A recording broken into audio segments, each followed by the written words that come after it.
आपको ड्रॉपर के अंदर वो लेमन जूस को जो सोल्यूशन बनाया था आपने पानी के अंदर लेमन जूस वाला, उसको भर लेना है और फिर उसे जो रेड लिटमस पेपर के ऊपर डाल देना है। Is there any change in colour? कहते जो रेड लिटमस पेपर के अंदर को चेंज आया कलर का। Repeat the same exercise with the blue litmus paper. ऐसे ही आपको जो ब्लू लिटमस पेपर के साथ भी करना है। Note down if there is any change in colour. आपको लिखना है कि अगर कोई चेंज आएगा कलर में। Perform the same activity with the flowing substances. हाँ जी, मैं आपको बताती हूँ क्या चेंज आएगा। अभी जो हमने लिया था लेमन वाटर, इसके अंदर ना एसिड होता है, बिकॉज लेमन हमने पढ़ा था एसिड होता है। कौन सा एसिड था लेमन के अंदर? हमने ऊपर रीड किया था, यहाँ पे काफी सारे एसिड्स आपको इनको याद रखना है। सिट्रिक एसिड होता है लेमन के अंदर, तो अभी उसके अंदर एसिड था तो आपने रेड लिटमस के ऊपर डाल दिया, तो रेड लिटमस का चेंज क्या हो जाएगा? ब्लू हो जाएगा। और ब्लू लिटमस पेपर किस में चेंज हो जाएगा? रेड में। तो ये उल्ट हो जाएंगे दोनों। टैप वाटर, टैप वाटर जो है नलके का पानी होता है। अगर आप इसको लिटमस पेपर के ऊपर डालोगे तो कोई भी चेंज नहीं आएगा। डिटर्जेंट सॉल्यूशन, जो इसके अंदर बेस होता है, तो अगर आपको इसको ना बेस के लिए आप ब्लू लिटमस के पेपर के ऊपर आपको डिटर्जेंट सॉल्यूशन डालोगे और वो रेड कलर में चेंज हो जाएगा। At drink soap solution. ये जो सोप सॉल्यूशन मतलब ना साबुन के पाउडर सा लगा लो आप, उसको पानी के अंदर मिला लेना, तो वो भी ब्लू लिटमस को रेड लिटमस में कन्वर्ट कर देगा, because it contains base.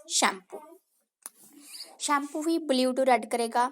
Common salt solution ये कुछ भी नहीं करेगा गाइस, बिकॉज कॉमन सॉल्ट ना ही एसिडिक है ना ही बेसिक है, इसकी जो नेचर है वो न्यूट्रल है। आगे है हमारा sugar solution. Sugar solution is also neutral.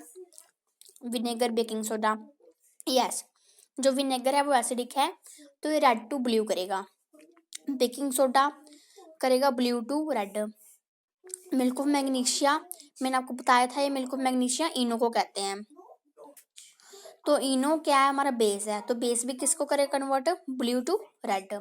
Washing soda यानी कि डिटर्जेंट पाउडर, ये करेगा उसको ब्लू टू रेड।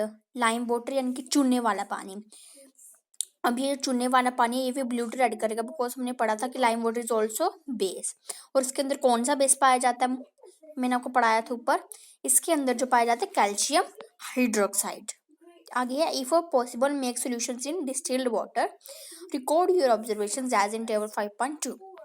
आपको टेबल 5.2 के अंदर बताना है सीरीज नंबर के अंदर रेड पे किसने इफेक्ट किया, ब्लू पर इंफ्लुएंस में आप लिख सकते हो जिस पर किसी ने नहीं इफेक्ट किया। फॉर एग्जाम्पल शुगर थी, कॉमन सॉल्ट था, एक आधा और था। आगे है neutral. The solutions which do not change the color of rather red or blue litmus are known as neutral solutions. These substances are neither acidic nor basic. कहते जो चीजें पे मतलब अगर हमने किसी न्यूट्रल चीज को ना रेड लिटमस पेपर के ऊपर डालेंगे वो अपना कलर रेड ही रखेगी, वो चेंज नहीं करेगी। और या फिर आप लगा लो अपने नमक को ना ब्लू लिटमस पेपर के अंदर डालोगे वो अपना कलर नहीं चेंज करेगी, because the reason is that वो न्यूट्रल है। ठीक है, ये समझ में आ जाएगा आपको। डेफिनेशन हो जाएगी न्यूट्रल की। The substances which doesn't contains acid और base are called neutral substances. Turmeric is another natural indicator. सबसे पहले हमने कौन सा इंडिकेटर पढ़ा था? लिटमस पेपर, वो नेचुरल है, लिचन से पाया जाता है। अभी हम पढ़ेंगे टर्मरिक के बारे में। It is also natural indicator. Take a tablespoon of turmeric powder, add a little water and make a paste. एक बाउल के अंदर 1 चम्मच हल्दी का डालो और उसका पेस्ट सा बना लो।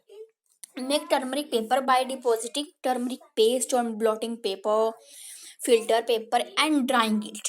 Cut thin strips of the yellow paper obtained. ठीक है, अभी आपको क्या करना है, पेपर लेना है, उसके ऊपर ना जो आपने सोल्यूशन सा बनाया था मतलब हल्दी पानी वाला, उसको लगा देना है अच्छे से और फिर उसे सुखाना है। Put a drop of soap solution on the strip of turmeric paper वो डेज। जब आप उसे सुखा दोगे फिर आपको ना उसकी पतली पतली स्ट्रिप से काट लेनी है। बाजार से भी मिल जाता है वैसे, अगर आपने घर पे नहीं बनाना चाहते हो तो मार्केट में मिल जाएगा टर्मरिक पेपर इजीली। ठीक है, आपको फिर क्या करना है, उसे सुखा लिया है, कट कर लिया है, अभी उसके ऊपर पूरा ड्रॉप ऑफ सोप सोल्यूशन, जो साबुन का सोल्यूशन है ना उसके ऊपर वो डाल देना, फिर उसका देखना आपका कलर चेंज होगा। बिकॉज जो सोप सोल्यूशन है उसके अंदर बेस होता है, एंड टर्मरिक अपना जो है कलर चेंज कर लेगी। एंड सोप सोल्यूशन के बाद पता है कौन सा कलर आता है, उसके ना रेडिश सा कलर आ जाएगा। ये वही एक्टिविटी की हुई है गाइस, सेम इसके अंदर मैं आपको ऐसे बता देती हूँ बिना पढ़े। मतलब ना मैंने आपको बताया था ना पहले कि आपको एक पेज के ऊपर सारा वो सोल्यूशन लगा देना हल्दी वाला, इसके ऊपर भी उसने ऐसे ही किया। ये जो लड़की है उसने ना क्या किया, एक पेज के ऊपर सारा येलो येलो हल्दी वाला वो लगा दिया, फिर उसे सर्कल से शेप में काट लिया, आप देख सकते हो ये शेप है कौन सी। और फिर उसके ऊपर जो सोप सोल्यूशन लिया साबुन वाला with the help of a toothpick, इसने देखो कितनी इजीली जो है इसे अच्छे से लगा दिया। ये देखो। Similarly, test the solutions listed in table 5.3 and note down your observations. You may try solutions of other substances also. 5.3 table है, अभी इसके अपने कलर्स बताने हैं, ठीक है। लेमन जूस का कौन सा होगा टर्मरिक के अंदर, वो सब चीज़ें आप लिख सकते हो, ठीक है। आगे है चलो चाइना रोज एज इंडिकेटर। अभी चाइना रोज मैंने आपको बताया था ये भी इंडिकेटर होता है ना, तो चलो अभी इसको पढ़ते हैं। Collect some China rose Goodhull petals and place them on a beaker. Petals मैंने आपको बताया था कि पेटल्स पंखुड़ियों को कहते हैं। तो जो ना पंखुड़ियाँ होती हैं, आपको क्या करना है कि चाइना रोज की जो पत्ता फ्लावर होता है ना, उसकी आप पंखुड़ियाँ लेनी है और उसके एक बर्तन के अंदर ले लेना है। ऐड सम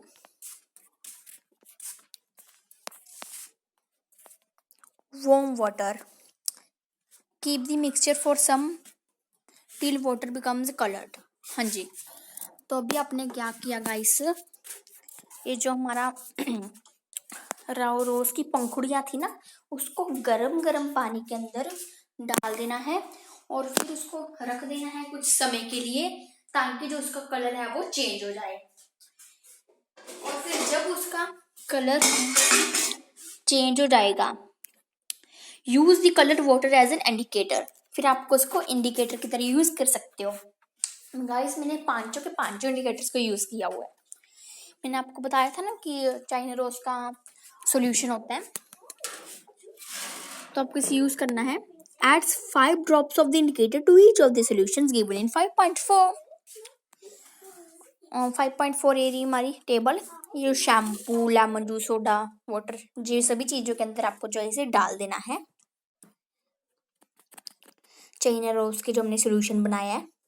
आगे turns acidic solutions to dark pink, अगर किसी चीज के अंदर एसिड होगा, फॉर एग्जांपल विनेगर, हाँ जी, तो जो विनेगर है ये अपना कलर चेंज करेगा डार्क पिंक में, एसिड डार्क पिंक में करेगा और मैग्नेटा सा कलर कर लो आप। And basic solution to green, अभी देखो जो विनेगर आप करके देखना, चाइना रोज के साथ जब करेगा ये चेंज डार्क पिंक में, और जो ये है हमारा शैम्पू डिल्यूट सॉल्यूशन, ये करेगा अपना कलर चेंज ग्रीन में।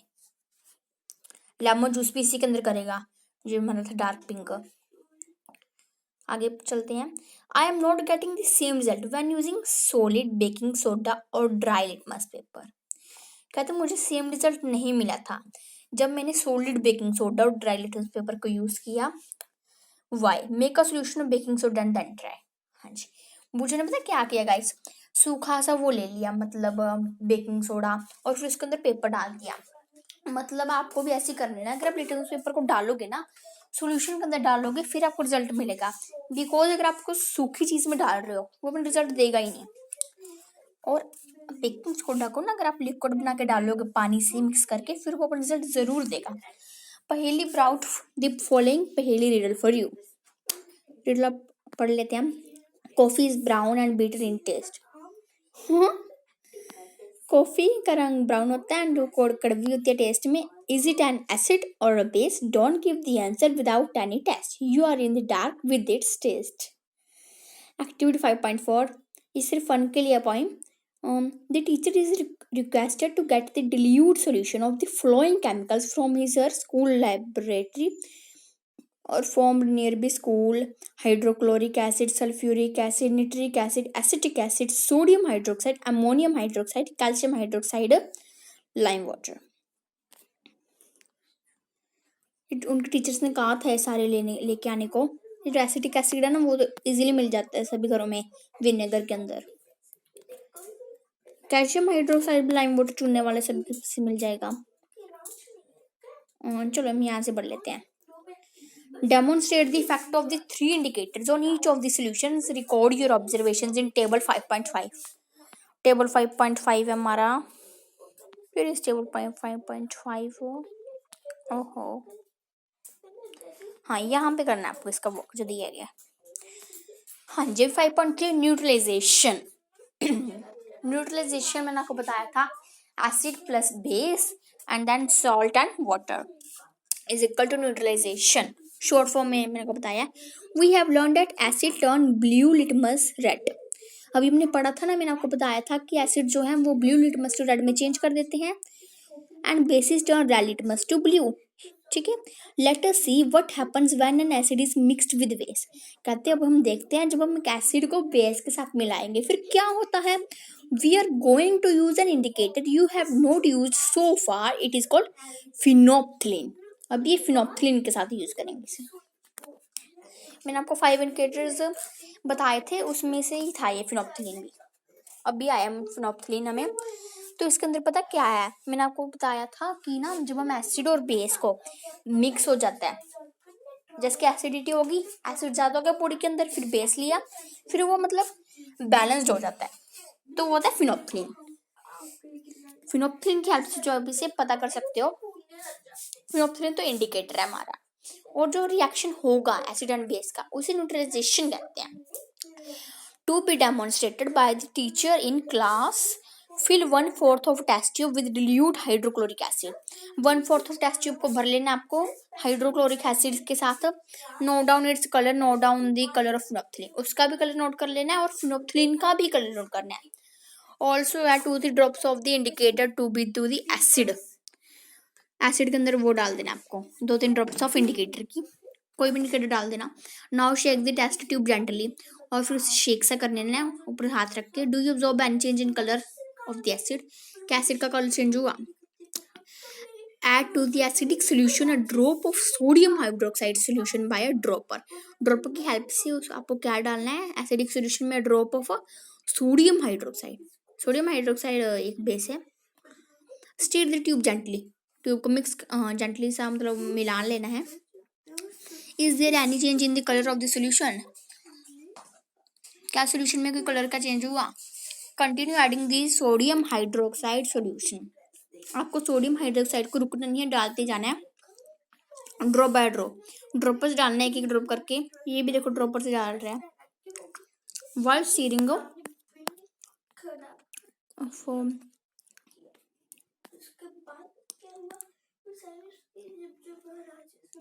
Yes while steering till the pink colour just appears. अब देखोगे कि मैजिक होगा, पिंक कलर बन जाएगा। ये बस साइंस है, कोई मैजिक नहीं है। Now add 1 more drop of dilute hydrochloric acid. अब एक और बूंद डाल देना, पिंक होने के बाद रुकना नहीं है हाइड्रोक्लोरिक एसिड की। व्हाट डू यू ऑब्जर्व, क्या होगा फिर। The solution again becomes colourless, वो फिर से मतलब कलरलेस हो जाएगा, transparent. Again add 1 drop of sodium hydroxide solution, फिर एक बूंद हाइड्रोक्साइड सोल्यूशन की डाल देनी है। Is there any change in colour, कहते क्या हुआ अभी कुछ चेंज कलर में। The solution again becomes pink in colour, जो सोल्यूशन है वो दोबारा से पिंक कलर में हो जाएगा।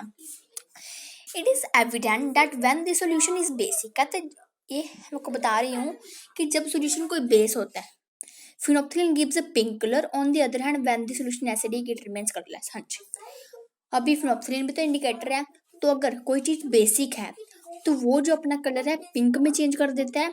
जैसे कि सोप सोल्यूशन में अगर आप फिनोप्थिलीन को डालोगे ना उसका कलर पिंक हो जाएगा। और अगर आप जो हमारे पास है कर्ड के अंदर अगर आप फिनोप्थिलीन को डाल दोगे वो मतलब चेंज नहीं करेगी अपना colour. When an acidic solution is mixed with the basic solution, कहते जब एक एसिड सोल्यूशन मतलब मिक्स कर जाता है base solution, it's our last page guys. Both the solutions neutralize the effect of each other, फिर न्यूट्रलाइजेशन हो जाती है जब एसिड एंड बेस रिएक्ट करते हैं। When an acid solution and a base solution are mixed in suitable amounts, both the acidic nature of the acid and the basic nature of the base are destroyed. जब सही amount में जो acid और base mix किए जाते हैं तो जो इनका नेचर होता है ना, मतलब इनका जो मतलब ये डिस्ट्रॉय हो जाते हैं, आप कह लो। The resulting solution is neither acidic nor basic. तो ये हमारा सोल्यूशन पता क्या बन जाता है, ना ही वो एसिड रहता है ना ही वो बेस रहता है, वो न्यूट्रलाइजेशन हो जाता है। Touch the test tube immediately after neutralization. जैसी न्यूट्रलाइजेशन हो जाएगी ना, ट्यूब को आप टच कर लेना है, वो डिसॉल्व। फिर क्या हुआ, in neutralization reaction heat is always produced और इवॉल्व्ड। जब भी न्यूट्रलाइजेशन होता है ना, हमेशा हीट इसके अंदर इन्वॉल्व होती है। अभी देखो एक बिल्कुल इजी एग्जांपल थी जो मैं आपको बताई थी एसिडिटी की, इसके अंदर भी आपको हीट की फीलिंग हो गया। आपको the reaction between an acid and a base is known as neutralization. जो रिएक्शन होता है एसिड एंड बेस का, उसे न्यूट्रलाइजेशन कहा जाता है। Salt and water are produced in this process with involvement of heat. मैंने आपको स्टार्टिंग में बताया था ये, इसका जो फॉर्मूला था acid plus base salt and water, salt plus water, heat is involved हुआ इसके अंदर। The following reaction is an example of hydrochloric acid की शॉर्ट फॉर्म होती है HCl, एंड सोडियम हाइड्रोक्साइड की फुल फॉर्म शॉर्ट फॉर्म है NaOH। आगे है sodium chloride NaCl, NaC1 water H2O। Bujjo added dilute sulphuric acid to lime water. Bujjo ने क्या किया, डिल्यूट सल्फ्यूरिक एसिड को लाइम वाटर के अंदर डाला। Will the reaction mixture become hot और कूल। फिर कहते हैं सोल्यूशन है कैसा होगा, हॉट होगा या फिर कूल होगा, गर्म या ठंडा। आ गया 5.4 neutralization in everyday life. Indigestion, और स्टोमच कंटेन्स हाइड्रोक्लोरिक एसिड। है काफी कोई इंपॉर्टेंट क्वेश्चन है। जो हमारी स्टमच होती है, हमारे स्टमक के अंदर हाइड्रोक्लोरिक एसिड पाया जाता है। It helps us to digest food. ये कोई गंदा एसिड नहीं है, इसकी हेल्प से जो हम खाने को डाइजेस्ट करते हैं। हमारे जैसे कि लीवर भी जूस बनाता है, बाइल जूस। तो ये जो एसिड भी अच्छे होते हैं। As you have learned in chapter 2, but too much of acid in the stomach causes indigestion. आपने चैप्टर 2 के अंदर कहते काफी सारे एसिड के बारे में पढ़ा था, जैसे कि मैंने आपको उससे एक बताया है जो लीवर बाइल जो सेक्रेट करता है। पैनक्रियाज थे इस चैप्टर के अंदर, काफी अच्छा चैप्टर था ये बायो का। Sometimes indigestion is painful. कहते कई बार जो हमारे लिए पेनफुल भी बन जाती है। To relieve indigestion we take an antacid such as milk of magnesia which contains magnesium hydroxide. It neutralizes the effect of excessive acid. ये बिल्कुल ही वो चीज बताई गई जो मैंने आपको बताया था ना कि आपको एसिडिटी हो जाती है, एंट एसिड हो जाता है, तो हम इनो लेते हैं, बिकॉज इनो का मिल्क ऑफ मैग्नीशिया भी कहते हैं। और फिर एसिड हो गया बॉडी के अंदर, बेस लिया तो वो बैलेंस्ड हो गया, यानी कि न्यूट्रलाइजेशन हो गया। अब ये एंट बाइट, अभी ये तो था एंट एसिड, कंफ्यूज नहीं होना गाइस आपको। एंट एसिड मीन्स होता है एसिडिटी, एंड एंट बाइट होता है मीन्स चींटी का काटना। चींटी का काटने के बारे में हमने ऊपर पढ़ा टेबल के अंदर कि चींटी हमारे बॉडी के अंदर कौन सा एसिड छोड़ के जाती है, formic acid. When an ant bytes it injects the acidic liquid formic acid into the skin. कहते हैं जब चींटी हमें काटती है, हमारी बॉडी के अंदर फॉर्मिक एसिड छोड़ जाती है। The effect of the acid can be neutralization by rubbing moist baking soda, sodium hydrogen carbonate और calamine solution which contains zinc carbonate. ये आपका क्वेश्चन भी है। जब चींटी काट गई, फॉर्मिक एसिड बॉडी के अंदर छोड़ दिया, फिर अभी हमें फॉर्मिक एसिड बॉडी के अंदर आ गया, कुछ ना कुछ तो करना पड़ेगा ना। तो हम क्या करेंगे, बेकिंग सोडा को रब करेंगे, जिससे जो है हमें रिलीफ मिल जाएगा। या फिर आप इसे भी कर सकते हो, कैलेमाइन सॉल्यूशन कर सकते हो, उस जो कि जिंक कार्बोनेट को कंटेन करता हो। आ गया soil treatment and factory wastage. बस ये छोटे छोटे दो पैरे लगे। Excessive use of chemical fertilizers make the soil acidic. पहले जो हमारी ना गाइस, पहले जमाने की जो मिट्टी थी वो बहुत ही साफ थी, पर आजकल क्या होता जा रहा है, आजकल फैक्ट्री से बनती जा रही है ज्यादा से ज्यादा, और वो जो गंदा अपना वेस्ट मटेरियल फैक्ट्री के अंदर इतनी भयानक भयानक एसिड जो निकलते हैं ना, वो सारे सीधा ही पानी के अंदर जाते हैं और पानी को इतना एसिड बना देते हैं। फिर आपको पता है इवेपोरेशन होती है, वाटर साइकिल होता है हमारा, इवेपोरेशन से रेन, गंदा पानी इवेपोरेट हो रहा है एसिड वाला, फिर वो नीचे आ रहा है। इसी वजह से कहते हैं कि आपको बारिश के अंदर नहीं नहाना चाहिए आजकल के समय में, उस वो जो आपके हेयर्स के ऊपर भी इफेक्ट डालती है। तो इस तरह से जो हमारी रेन है वो हो रही है गंदी। Plants do not grow well when the soil is either too acidic or too basic. मैंने तो आपको फैक्ट्री बेसिस वाला बता दिया था। सॉइल के अंदर पता क्या है, जब मिट्टी के अंदर इतना एसिड हो गया, न्यूट्रलाइजेशन तो हो ही नहीं रहा कहीं से, तो जो प्लांट है वो अच्छे से ग्रो ही नहीं कर पा रहे। और ना ही जो मिट्टी है वो ज़्यादा एसिड नहीं होना चाहिए मिट्टी के अंदर, ना ही ज़्यादा बेस भी होगा फिर भी नुकसान होगा, न्यूट्रलाइजेशन होनी चाहिए। When the soil is too acidic, it is treated with bases like quicklime, calcium oxide और slaked like calcium hydroxide। कहते हैं जब ज़्यादा एसिड हो जाए ना मिट्टी के अंदर, फिर हमें कैल्शियम ऑक्साइड डालना चाहिए, कैल्शियम हाइड्रोक्साइड डालना चाहिए if the soil is basic। और अगर सॉइल के अंदर ज़्यादा बेस चला गया फिर हमें क्या डालना चाहिए, ऑर्गेनिक मैटर कंपोस्ट डालना चाहिए is added to it।